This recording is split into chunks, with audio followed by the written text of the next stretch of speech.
Right. This is about Tommy Robinson. That's about the only thing that we could talk about right now, I guess. So it's no news to everyone. I'm sure everyone knows that he's been arrested for breach of the peace while he was doing what he does, confronting paedophiles leaving a court. And normally, if you had a grooming gang and they were at a court hearing, you'd think there'd be an awful lot of media there. But it seems that they're not as interested in it when the people on trial are Muslims. Just, what else? What a reason would it be? So he's not doing anything he shouldn't be doing. So I just think, does the state, do they think that this can just go on forever unchecked? That they can just keep this Gulag or whatever it is, whatever you want to call it? It's bizarre. That poor lady that pointed out the prayers in Hyde Park. She's been done on a trumped up charge. Have a gay day. I mean, if you want to be technical about it, have a happy day. The three English lads, the British lads that were run out, killed in a jihadi attack, but it's not even investigated. It's just chalked off as careless driving.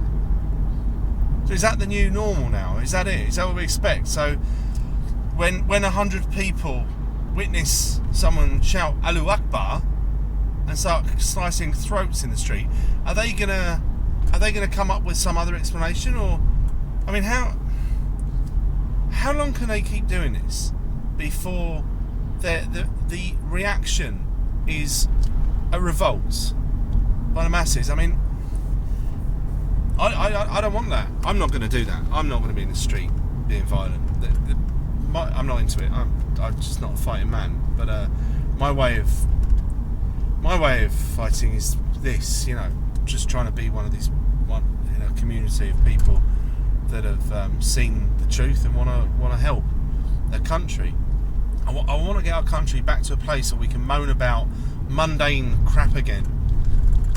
Because this is tiring and it's scary, and I'm beginning to wish I'd never looked in the rabbit hole and took that red pill, because life would be a lot easier if I just wasn't aware of all this crap. But it's too late. I'm aware of it, and I'm going to talk about Tommy Robinson for a minute. Right, this guy is a true British hero, and he's being treated like scum, and it is a disgrace on our country that this brilliant guy, he's only little, but he's so fucking brave, and I owe so much to him. We all owe so much to him, and I can't really begin to say how I feel about that as someone I've never met, but I just feel like his brother. Do you know what I mean? Like he's and I'm so desperately worried for him now, because if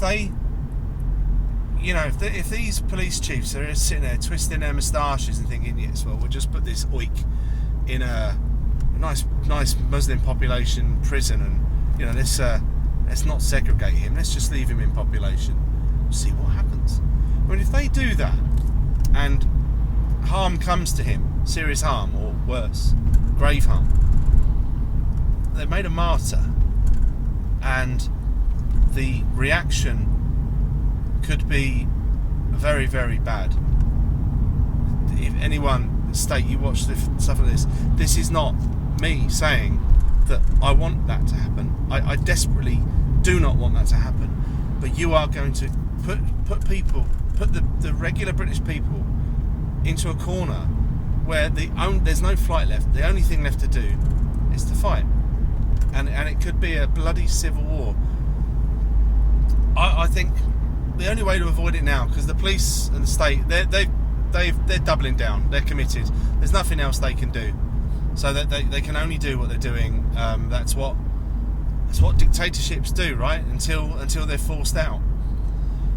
So the only real chance is for the more people who know deep down that this stuff is going on, but they don't know as much because they're not watching the media like we are. How to get this through to them in such a way that they feel confident enough to speak out finally, because people know the moment you speak out, you're attacked, you're marked, you're a racist, and people are afraid of that, and I understand that. And it's the middle classes that need to do something about it. I mean, look at what's happening recently. That lady being done on saying have a gay day. Tommy Robinson's been arrested again. There's the buses in Manchester with "We Love Allah" on them to rub everyone's noses in it. On the anniversary where 22 kids were blown to pieces. I mean, it's sick. Anyway, this video's rambling a bit because I'm just emotional actually, and I think this is probably the only topic that we can talk about now until Tommy's safely out and his nonsense is over, and the state comes to their senses and realise that they don't want to make a martyr of Tommy Robinson, because that will be very, very bad for them. Anyway, love you, Tommy. You're a fucking hero if you ever see this, and I owe everything to you so much. Anyway, goodbye. See you in the next one.